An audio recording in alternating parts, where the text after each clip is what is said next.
ఇంకో విషయం అండి, పులివెందుల. ఇది నేను యాక్చువల్గా అడగొద్దు అనుకున్న ప్రశ్న మిమ్మల్ని, కానీ అడగాల్సి వస్తుంది. పులివెందుల జగన్మోహన్ రెడ్డి గారి చేతు నుంచి అనడం కంటే వైసీపీ చేతు నుంచి ఎక్కడో జారుతున్నట్టు అనిపిస్తుందా? అనుకోమనండి అట్లా ఉంటే. అలా ఇప్పుడు ప్రత్యర్థి అలా బతకాలి అని అంటే ఏదో ఒకటి అనుకొని బతకాలి కదా. ఇప్పుడు జగన్మోహన్ రెడ్డి గారిని తీసుకున్నాం సార్. జగన్మోహన్ రెడ్డి గారి మీద వీళ్ళు చేసిన ప్రచారాన్ని మనం లిస్టు చూద్దాం. 2 నిమిషాలు లేట్ అయినా జగన్మోహన్ రెడ్డి గారు ఫస్ట్ కాంగ్రెస్ పార్టీలో ఎంపీగా ఉండగా రాజశేఖర రెడ్డి గారు చనిపోయిన తర్వాత జగన్మోహన్ రెడ్డి గారి పని అయిపోయింది అన్నారు కదా. ఫస్ట్ అవును, అయిపోయింది ఏమన్నా. తర్వాత 151 మంది ఎమ్మెల్యేలు చేత సంతకాలు చేయించేశాడంట అని ఒక దుష్ప్రచారం చేశారు కదా. కానీ ఆయనకి సంతకాలకి సంబంధమే లేదు కదా. మన బట్టి విక్రమార్క నుంచి రఘువీరారెడ్డి గారు అందరు చెప్పారు కదా. మా ఆయనకు తెలియకుండా మేమే చేసాం, ఆయనకు అసలు తెలిసినాక ఏంటంటే పిచ్చి పనులు అన్నాడు అని వాళ్ళు చెప్పారు కదా. అమ్మో సంతకాలు సేకరణ చేశారు, ఇంకా అయిపోయింది దీని పని, సోనియా గాంధీని ఎదిరిచ్చేస్తున్నాడు అన్నారు కదా. ఓదార్పు యాత్రకి పర్మిషన్ ఇవ్వకపోయినా జగన్మోహన్ రెడ్డి గారు ఓదార్పు యాత్ర చేస్తా అని చెప్పి కాంగ్రెస్ పార్టీకి రాజీనామా చేయగానే ఓ పిల్లాడు తొంటరాడు ఈ మాటలు సార్ నాకు బాగా గుర్తు. ఎందుకంటే నేను ఫాలో అవుతా కదా. పిల్ల చేష్టలు ఎవడన్నా దిమాగ్ కొన్నాడు సోనియా గాంధీకి ఎదిరించి, పైన అధికారంలో వాళ్ళే ఉన్నారు, కింద అధికారంలో వీళ్ళే ఉన్నారు, ఎవడన్నా రాజీనామా చేస్తాడా, ఇక అయిపోయింది రాజకీయ జీవితం ఖతం అన్నారు కదా. తర్వాత సింగిల్ గా పోటీ చేస్తుంటే కాంగ్రెస్ పార్టీ తెలుగుదేశం కొమ్మక్కై మొత్తం మంత్రులందరూ దిగి ఇక్కడ ఏదైతే జగన్ గారిని ఓడించాలని ప్రయత్నిస్తే 5,43,000 ఓట్లతో జగన్ గారు గెలిచారు కదా. గెలవంగానే అప్పుడు జగన్మోహన్ రెడ్డి గారిని ఎంపీగా ఇంత మెజార్టీతో గెలిచాడు, ఇతను ఏదో ఒకటి చేయాలని చెప్పి కేసులు పెట్టి అరెస్టులు చేస్తే ఈ నెల బెయిల్ రాలా, వచ్చే నెల బెయిల్ రాలా, ఆ పోయి వచ్చే నెల బెయిల్ రాలా, రోజు కథనాలు అయిపోయింది వైఎస్ఆర్సీపీ అయిపోయింది 16 నెలలు అయిపోయింది అని రాశారు సార్. ప్రతి నెల జగన్ గారు కోర్టుకు రావటం, 14 రోజులు మళ్ళీ ఎక్స్టెండ్ చేయటం రిమాండ్ని, మళ్ళీ వీళ్ళు ఇంకా రాడు అయిపోయింది, ఇట్లా చేసుకుంటా బతికారు కదా. పులి మళ్ళీ బయటకు వచ్చింది కదా. రాగానే ఏం చేశారు, జగన్మోహన్ రెడ్డి గారు చిక్కని చిరునవ్వుతో అట్లానే బయటకు వచ్చి అందరికీ అభివాదం చేస్తుంటే ఇలా కోసాలు ఇక్కడ కదిలిపోయి వెళ్ళి పవన్ కళ్యాణ్ని తెచ్చుకొని వీళ్ళతో పొత్తులు పెట్టుకున్నారు కదా. అయినా జగన్మోహన్ రెడ్డి గారు ఓడిపోయాడు రా. అయినా కూడా 67 సీట్లు వచ్చినాయి, 45% ఓట్లు వచ్చినాయి. ఎట్లా ఈ జగన్మోహన్ రెడ్డి గారిని పడేయాలంటే అని రోజు ఏం చేశారు, అక్కడ 4 ఎమ్మెల్యేలని, ఇక్కడ 3 అక్కడ 2 అట్ట ఒక 23 మందిని తీసుకొని 4 మంత్రి పదవులు ఇచ్చారు కదా. అప్పుడు బలం తగ్గిపోతుంది, ఇంక జగన్ పని అయిపోయింది అన్నారు కదా. పాదయాత్ర బిగిన్ చేశాడు. ఈ మొండతనం వినడం మనం ఏం చేసినా, సో ఇతనికి అసలు కవరేజ్ లేకుండా చేయాలని 1000 కిలోమీటర్ల కవరేజ్ ఇవ్వాల మీడియా. తర్వాత టీఆర్పీ రేటింగ్ల కోసం ఇవ్వాల్సి వచ్చింది. తర్వాత ఏం చేశారు, తేనెటీగలను వదిలాడు. భయపడిపోయి తప్పుకొని ఇట్లా వెళ్ళిపోతాడు, వెనక్కి పారిపోతాడేమో పాదయాత్ర నుంచి. తేనెటీగల్ని జగన్మోహన్ రెడ్డి గారి పాదయాత్రలో తేనెటీగలను వదిలితే జగన్మోహన్ రెడ్డి గారు అటు పాదయాత్ర టాపేసి భయపడి అట్ట కొద్దిగా ఒక 20 అడుగులు 30 అడుగులు వెనక్కేసి వెళ్ళని దాక్కుంటాడు అనుకున్నారు. ఆయనేమో దాన్ని అనుకుంటా ముందుకు నడుచుకుంటూ పోతున్నాడు. ఇదేంద్రా ఈయన అర్థం కాల వాళ్ళకి. సరే కోడి కత్తి అని ఏదైతే ప్రయోగం చేశారు కదా. అయినా మళ్ళీ పాదయాత్ర స్టార్ట్ ఎక్కడ ఆయన. సరే గెలిచిన తర్వాత అన్న జగన్మోహన్ రెడ్డి గారిని ప్రశాంతంగా ఉంటుందాం అనుకున్నారా. ఆర్టికల్ 360 ఈ రోజు రాష్ట్రపతి పాలన, రేపు రాష్ట్రపతి పాలన. జగన్ జైలుకి వెళ్తే సీఎం ఎవరు, ఈ క్వశ్చన్ మార్క్లన్నీ పెట్టారు కదా.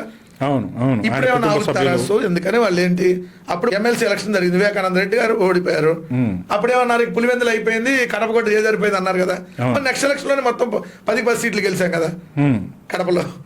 సో ఇక్కడ ఒక జెడ్పీటీసీ ఎన్నికో, లేదంటే ఒక సర్పంచ్ ఎన్నికో, లేదంటే ఒక ఎమ్మెల్యే ఎన్నికో ఏదైతే రాష్ట్ర భవిష్యత్తును డిసైడ్ చేస్తాయంటే ఇంతకు మించినటువంటి ఫూలిష్నెస్ ఇంకోటి ఉండదు. ఇప్పుడు జూబ్లీహిల్స్ ఎన్నిక మన ఉప ఎన్నిక కాంగ్రెస్ పార్టీ గెలిచింది సార్, అయిపోయింది మొత్తం రాష్ట్రం అంతా కాంగ్రెస్ పార్టీ గాలి ఉన్నట్ట. Different factor in by election or లేదంటే ఓ జెడ్పీటీసీ ఎలక్షనే జరగలేదు కదా అసలు. మొన్న ఎలక్షన్ జరగకుండా వాళ్ళు ఏదైతే రిగ్గింగ్లు చేసుకొని గెలిచేసామనంటే ఎట్లా. సో ఏం కాదు, జగన్మోహన్ రెడ్డి గారు పని అయిపోయింది అని అనుకుంటేనే అవతల వాళ్ళు ఊపిరి పీల్చుకోగలుగుతారు. లేదంటే వాళ్ళ ఊపిరి ఆగిపోయిద్దో నాకు భయం. ఒక విషయం నేను కొన్ని రోజుల నుంచి అబ్జర్వ్ చేస్తున్నా, మొన్న చంద్రబాబు నాయుడు గారి మాటల్లో కూడా విన్నా, అది పాత వీడియోనో కొత్తదో తెలియదు. జగన్మోహన్ రెడ్డి గారిని హిందువులకి దూరం చేసే ఒక కుట్ర. చంద్రబాబు నాయుడు గారి స్పీచ్లో ఏదో క్రిస్టియానిటీ అని కన్వర్ట్లు చేస్తున్నారని, మా హిందూ సోదరులు ముస్లిం సోదరులు ఎందుకు అవుతారు కన్వర్ట్ అని, సంహౌ ఇలా జగన్మోహన్ రెడ్డి గారిని హిందూ ఓటర్స్కి దూరం చేసే కుట్ర జరుగుతుందా అంటే ఏమంటారు? సార్ జగన్మోహన్ రెడ్డి గారి మీద వీళ్ళు ముద్ర వేయాలంటే 2 ముద్రలు వేయగలుగుతారు. ఓకే. ఏమని ఆయన క్రిస్టియన్, ఎవరి మతం వాళ్ళ ఇష్టం. ఓకే. మనం పలానా మతంలో ఉండాలని ఏం రాసిపెట్టలేదు. ఇప్పుడు నేను హిందూ మతంలో ఉన్నా, కానీ నేను ఆరాధ్య దైవంగా భావించే మా జగన్మోహన్ రెడ్డి గారు క్రిస్టియన్ మతంలో ఉన్నాడు. దానికి దీనికి ఏం సంబంధం? ఆయన ఏమో నాకు చెప్పాడు హిందూ నుంచి క్రిస్టియన్ మారాడే, చెప్పడు కదా. మా పార్టీలో సుబ్బారెడ్డి గారు ఎవరు? వైవి సుబ్బారెడ్డి గారు ఉన్నారు. వైవి సుబ్బారెడ్డి గారు నిత్య హిందూ, ఇంట్లో రోజు గోవులు ఉంటాయి సార్. ఆయన గోవు పూజ చేయందే బయటకు రాడు.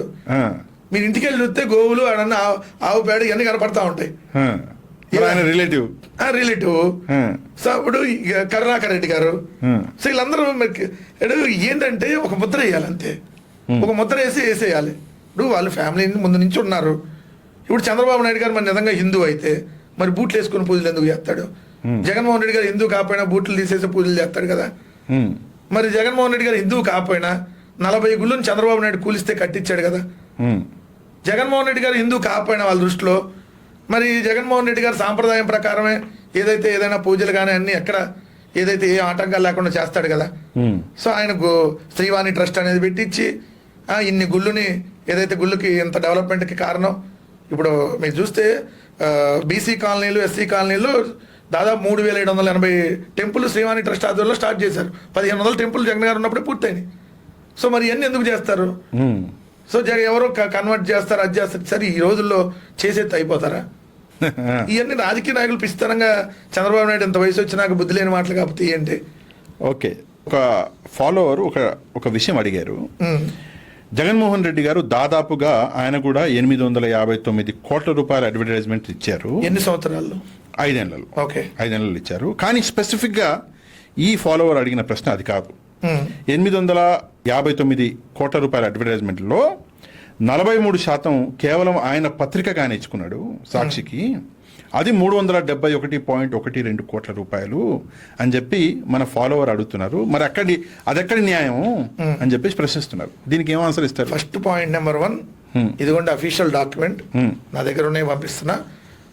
But here's the hard evidence. Government expenditures record show professional services అంటే PR budgets skyrocketed from 121 crore in 2022-23 to 747 crore in 2024-25, an increase of 626 crores. అంటే గత వైసీపీ ప్రభుత్వంలో సంక్షేమ పథకాల ప్రచారానికి 121 కోట్లు ఒక సంవత్సరంలో వెచ్చిస్తే 2024-25లో కూటమి ప్రభుత్వం 747 కోట్లు ఖర్చు చేసింది. ఇది దీనికి అర్థం. ఇది ఒక ఏడాదికి సంబంధించి. అది నాకు అర్థమైంది. రెండు మీరు అన్న పేపర్ యాడ్లకు సంబంధించి ఒక పేపర్కే ఇవ్వడము మీరు ఇవ్వలేదు. ఒక పేపర్ కాదు సార్, తండ్రి చెప్తాను. జగన్మోహన్ రెడ్డి గారు ఉన్నప్పుడు ఈనాడు దినపత్రికకి యాడ్లు ఇచ్చారు. ఓకే. చివరి ఏడాది మాత్రం ఈనాడు వాళ్ళు వద్దన్నారు. ఓహో. ఎందుకు ఈనాడు వాళ్ళు వద్దన్నారు అంటే చివరి ఏడాది రోజు జగన్మోహన్ రెడ్డి గారి ఫోటో పైన వేయాల్సి వస్తుంది ఫస్ట్ పేజ్ లో. అది వాళ్ళకి ఇష్టం లేదా? ఆయన ఏదో కార్యక్రమానికి ఓపెనింగ్ వెళ్ళా వేయాలి కదా. ఫస్ట్ పేజ్ ప్రభుత్వం యాడ్ అంటే ఇవ్వాల్సిందే కదా. డబ్బులు తీసుకొని ఇప్పుడు నాకు ఇష్టం ఉన్నా లేకపోయినా ఇప్పుడు నా ప్రత్యర్థి పార్టీ వాళ్ళు డబ్బులు ఇస్తారని నా పత్రికలు వేసుకోవాల్సిందే కదా. అవును. సో అందుకని వాళ్ళు రోజు చూడలేక చివరి ఏడాది వద్దన్నారు. సో లోపల రాసేదేమో వీళ్ళు రోజు గలీజ్ రాతలు, పైన ఏమో సంక్షేమం ఏం జరుగుతుంది, అభివృద్ధి ఎంత జరిగిందో లెక్కలతో వేయాల్సి వస్తుంది. సో అందుకని చివరి ఏడాది వాళ్ళు తీసుకోవాలా. అందుకని మీకు సాక్షిగా చివరి ఏడాది కూడా కలిపి ఉంది కాబట్టి ఈనాడుకి సాక్షికి ఒకటే రేటు. ఓకే. సర్క్యులేషన్లో రెండు ఒకటే. సర్క్యులేషన్లో ఈనాడు సాక్షి రెండు ఈక్వల్. ఓవరాల్గా మొత్తం మీద ఒక 50,000 లక్ష డిఫరెన్స్ ఉంటాయి ఆంధ్ర తెలంగాణ మీద క్లబ్ చేస్తే. ఓకే. సో రెండు సర్క్యులేషన్లో ఈక్వల్. సో రెండింటికి అదే రేట్ ఉంటుంది. ఫ్రంట్ పేజ్ 70 లక్షలు ఉందనుకోండి ఎగ్జాంపుల్, రెండింటికి అదే రేట్ ఉంటుంది. సో ఈనాడుకి ఇచ్చాం, సాక్షికి ఇచ్చారు, అదేవిధంగా ప్రజాశక్తికి ఇచ్చారు, సో ఆంధ్రప్రభ వాటికి ఇచ్చారు, ఇంగ్లీష్ పేపర్లకు ఇచ్చారు. ఇది ప్రభుత్వం ఇచ్చే యాడ్లు, జగన్మోహన్ రెడ్డి గారు సొంతంగా ఇచ్చిన యాడ్లు కాదు. ఓకే. సో ఇప్పుడు సాక్షికి ఒక యాడ్ కూడా ఈ ప్రభుత్వం ఇవ్వాల. అసలు ఇవ్వాల. రూల్స్ ప్రకారం అత్యధిక సర్క్యులేషన్ ఉన్న పత్రికలకు ఇవ్వాలి. అవును. అతి తక్కువ సర్క్యులేషన్ ఆంధ్రజ్యోతికి ప్రతిరోజు ఆడిస్తారు. ఓకే. మరి ఇది కదా వాళ్ళు కాలర్స్ తెలుసుకోవాల్సింది. అవును, ప్రజలు కూడా తెలుసుకోవాలి. ఇప్పుడు ఈ 18 నెలల కాలంలో ప్రతి నెలలో 2-3 ప్రభుత్వ యాడ్లు ఉంటున్నాయి. సో మోడీ వస్తుంటే యాడు, మళ్ళీ వీళ్ళు ఏదన్నా 1వ తారీఖు పెన్షన్ ఇస్తుంటే యాడు, మళ్ళీ వీళ్ళు సెల్ఫ్ డబ్బా కట్టుకుంటే యాడు. ఇవన్నీ ప్రతి వారంలో ఆల్మోస్ట్ ఒకటి ఉంటుంది. సరే లేకపోయినా నెలకు 2-3 ఉంటున్నాయి. అంటే దాదాపు నెలకి 2 కోట్లు ఒక పత్రికకి అయ్యే ఖర్చు ఈనాడు లాంటి వాటికైతే. మరి ఇవ్వాలి కదా. ఇప్పుడు మరి సాక్షికి ఎందుకు ఇవ్వట్లా? సాక్షి సర్క్యులేషన్ లేని పత్రిక కాదు కదా, అత్యధిక సర్క్యులేషన్ ఉన్న పత్రిక కదా. సో మరి అదే వాళ్ళు తెలుసుకోకుండా వాళ్ళు ఆంధ్రజ్యోతిలోని ఈనాడులో రాస్తారు సాక్షికి ఎక్కువ ఇచ్చారు అని. సో దాన్ని పట్టుకొని వాళ్ళు చెప్తే అట్లా ఇంకా బకాయిలు ఉన్నాయి సాక్షికి ప్రభుత్వం నుంచి రావాల్సిన బకాయిలు. జగన్మోహన్ రెడ్డి గారి ప్రభుత్వంలో బకాయిలు ఉన్నాయి, మరి అది చెప్పాలి కదా. మరి ఇప్పుడు వీళ్ళు ఎవరు కదా బకాయిలు, అవును మరి నిజంగా నష్టం జరిగినట్టే కదా. అవునవును. సాక్షి పత్రిక ఇంకా రావాల్సినవి ఉన్నాయి, ప్రభుత్వం నుంచి డబ్బులు రావాల్సినవి. ఓకే, జగన్మోహన్ రెడ్డి గారు ఒకవేళ బయాస్ అయితే ఆయన ఇచ్చుకునేవాడు, ఆయన ముందు ఇమీడియట్గా రిలీజ్ చేసుకునేవాడు కదా. Okay okay. ఒక్క ఫైనల్ క్వశ్చన్ అన్న, అందరి గురించి మాట్లాడి పవన్ కళ్యాణ్ గారి గురించి మాట్లాడకపోతే ఫీల్ అవుతాడు ఆయన. మళ్ళీ అంటాడు కదా, అంటే మేము కూటమిలో ఉన్నాం మమ్మల్ని అడగంటారు. మొన్న కూసున్న కాడ కూసుకోకుండా ఒక కొత్త కాంట్రవర్సీ మొదలుపెట్టాడు. తెలంగాణ గురించి ఏదో మాట్లాడారు. అంటే పవన్ కళ్యాణ్ గారు అవగాహన నుంచి మాట్లాడుతున్నాడా, లేదా ఏం మాట్లాడుతున్నాడో తెలవకుండా మాట్లాడుతున్నాడా? అసలు అక్కడ సమయం కాదు, సందర్భము కాదు, ఏదీ లేని కాడ కొత్త కాంట్రవర్సీ మొదలుపెట్టాడు.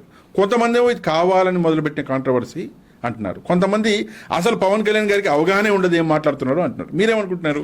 నేనైతే పవన్ కళ్యాణ్ వదిలేయమంటున్నా. ఏం వదిలేయమంటారు? తెలంగాణలో ఉన్న అన్నదమ్ములందరికీ చెప్పేది ఏంటంటే, ఆ మెంటలాడు ఏదో మాట్లాడితే మీరు ఎందుకన్నా రియాక్ట్ అవ్వడం. ఓకే, అది వదిలే. ఎక్కడో ఏది పడితే అది మాట్లాడుతూ ఉంటాడు, మీరు ఎందుకు రియాక్ట్ అవ్వటం? ఆయన దిష్టి అంటాడు, లేదంటే డీసీఎం అంటే దిష్టి బొమ్మ సీఎం అని ఇప్పుడు దాకా ఎవరో ఇందా సోషల్ మీడియాలో పెడితే ఏంటండి డీసీఎం అంటే దిష్టి బొమ్మ సీఎం అంట. అయ్యో అదేంది, ఈ దిష్టి బొమ్మలకి ఇష్టి బొమ్మలు అంటున్నాడు కదా, దిష్టి తగిలింది అని చెప్పి. అసలు లేకపోతే తెలంగాణలో ఆంధ్రాలో దిష్టి పెట్టింది, ఈయన మైండ్ ఉండి ఏమైనా మాట్లాడుతున్నాడా? ఆయన ఏదో మైండ్ లేకుండా మాట్లాడితే మీరు అందరూ ఎందుకన్నా రియాక్ట్ అవ్వటం? ఆ పిచ్చాడు లేండి, ఆ పిచ్చాడు మాట్లాడక మేము ఎందుకు రెస్పాండ్ అవ్వటం అంటే మీడియాలో సింపుల్ గా అయిపోయింది కదా. కోమటిరెడ్డి గారు లేదంటే వాళ్ళు వీళ్ళందరూ రియాక్ట్ అయ్యారు కదా, తెలంగాణ మంత్రులు. అదే అవును. ఇప్పుడు నేనేమంటున్నాను, ఆయన మెంటల్ వాగుడు వాగుకుంటానే ఉంటాడు అని మనం వదిలేయచ్చు కదా. కానీ ఇక్కడ ఒక్క విషయం అన్న, కావాలని చెప్పారు తెలంగాణలో కూడా తన పార్టీ ఉనికిడి ఉండాలి అని చెప్పి కావాలని కాంట్రవర్సీ క్రియేట్ చేస్తే తెలంగాణలో ఉన్న జనసేన నాయకులు ఇప్పుడు కౌంటర్లు ఇస్తున్నారు. అంటే తెలంగాణలో కూడా మా బలం ఉంది అని చూపించుకోవాలని చేస్తున్నారు అంటున్నారు. అంతరిక్షంలో కూడా ఉంటుంది వాళ్ళ బలం. అంటార్కిటికా ఖండంలో ఉంటుంది, అంతరిక్షంలో. నేను మొన్న చూసా, జనసేన మార్స్ అని చెప్పి ఒక ఛానల్ ఉంది. చంద్రశేఖర్ మార్క్స్ గారు సార్, మార్స్ అన్న ఒకటి చూశాను నేను సోషల్ మీడియాలో. కాబోయే జన సైనికుడికి జన్మదిన శుభాకాంక్షలు అని పెట్టారు. ఎవరు? పుట్టిన పిల్లాడికి. అబ్బో, దీన్ని చూసి ఏమనిపించింది మీకు? పిచ్చిరా ఇది, ఈ పిచ్చిన వాడు ఏం చేయలేడు, ఇలా మెంటల్ ఇంతే. కాబోయే జన సైనికుడికి అంట. ఇంకోటి అంటే చూసా, జన సైనికుడు శోభనం దినోత్సవ శుభాకాంక్షలు పెట్టారు. శోభనం? అరే శోభనం ఉందట. ఏమనాలి చెప్పండి? జన సైనికుడు శోభనం దినోత్సవ శుభాకాంక్షలు పెట్టారు.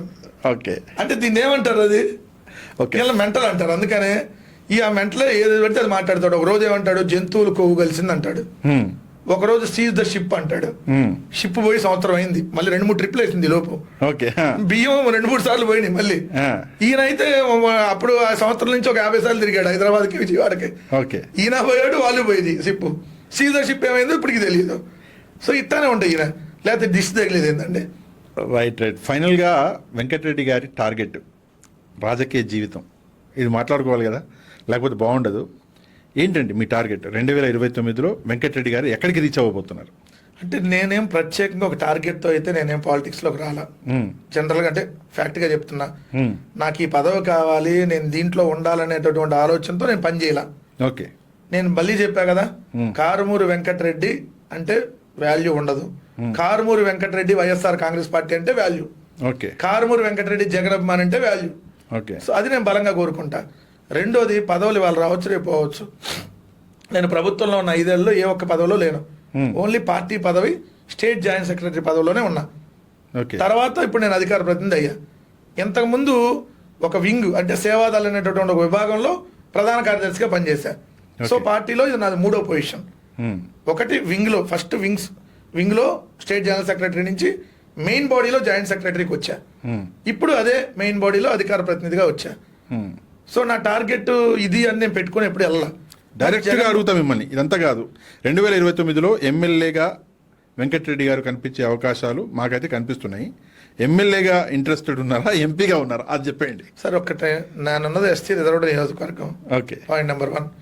రెండోది, జగన్మోహన్ రెడ్డి గారు ఏది బాధ్యత అప్పచెబితే ఆ బాధ్యత చేస్తా. వెంకటరెడ్డి ఇంకోళ్ళకి అధికార ప్రతినిధి ఇద్దాం, నువ్వు అధికార ప్రతినిధి లేకపోయినా నువ్వు మామూలుగానే మాట్లాడినా రీచ్ వెళ్తుంది కదా, సో నీ తీసి ఇంకోళ్ళకి ఇద్దాము, నువ్వు కొన్నాళ్ళు ఏం పదవులు లేకుండా ఉండమన్నా ఉంటా. రెండోది, ఆయన లేదు ఇది పలానా ఇద్దాం అనుకుంటున్నా అంటే సరే సార్ అంట. సో అంతకుమించి ఇప్పుడు ఆ ఎమ్మెల్యేనా ఎమ్మెల్సీనా ఎంపీల ఏం ఆ టార్గెట్ అయితే ఏం లేదన్న క్లియర్గా చెప్తున్నా. జగన్ గారు ఏది ఆదేశిస్తే అది నా టార్గెట్ ఏంటంటే 2029లో జగన్ గారు ముఖ్యమంత్రి అవ్వాలి. అంతే. ముఖ్యమంత్రి అయితే నేను కాదు లక్షలాది మంది ఏదైతే పేదల జీవితాలు మారుతాయి. మా జీవితాలు మారుతాయి తర్వాత సంగతి. పేదల జీవితాలు చదువుకునేటటువంటి విద్యార్థులకి ఫీజు రింబర్స్మెంట్ అందిద్ది, ఏదైతే ఆరోగ్యశ్రీ సక్రమంగా అందిద్ది, ఏదైతే స్కూల్ మిగిలిన స్కూల్ ఏదైతే ఉన్నాయో బాగు చేయాల్సినవి అవి బాగుపడతాయి, పోర్టులు ఆ నిర్మాణాలన్నింటి పూర్తి అవుతాయి, ప్రభుత్వ మెడికల్ కాలేజీలు ప్రైవేట్కి వెళ్ళి అన్ని మళ్ళీ బ్యాక్ తీసుకొని వస్తాం. సో ఇవన్నీ జరగాలి. ఎంత మంచి అంటే ఏం జరగాలి? మళ్ళీ జగన్మోహన్ రెడ్డి గారు ముఖ్యమంత్రి అవ్వాలి. సో అందరూ బాగుంటే మనకి ఏదో విధంగా సాయం చేస్తారు కదన్న. సో ఎవరో బాగపోతే మనము బాగుండం కదా. సో అదే టార్గెట్ పొలిటికల్గా. ఇవాళ కాతే రేపు కాతే ఎల్లుండి ఏదో రోజు ఏదో ఇంతకంటే పై పదవులకైతే వెళ్తాం కదా. అవును. ప్రజాప్రతినిధిగా ఇవాళ కాతే రేపు రావచ్చు అవకాశం, 29 కాదు 34 రావచ్చేమో, 34 కాదు 39 రావచ్చేమో. సో ఇప్పుడైతే నా టార్గెట్ ఇది పెట్టుకోనని నేను లేను. సో నేను ఒకటి బలంగా నమ్మేది ఏంటంటే నా వల్ల పార్టీకి మాత్రం డ్యామేజ్ కాకూడదు దేవుడు అనుకుంటా. ఇదైతే క్లియర్గా నేను మనసులో అనుకోను. నా విధంగా నా ద్వారా పార్టీకి లాభం జరగకపోయినా పర్లేదు, కానీ ఇంచిత్ నష్టం కూడా జరగకూడదు నా వల్ల అని చెప్పి నేను బలంగా అనుకుంటా. ఆ దేవుని కూడా కోరుకునేది అదే. మీ వల్ల పార్టీకి లాభం జరుగుతుంది, లాభం ఫ్యూచర్లో కూడా జరుగుతుంది. ఒక మంచి పొజిషన్కి మీరు వెళ్ళాలని చెప్పేసి నేను కూడా మనస్ఫూర్తిగా కోరుకుంటున్నా. థ్యాంక్ యూ అన్న. Thank you very much for it time.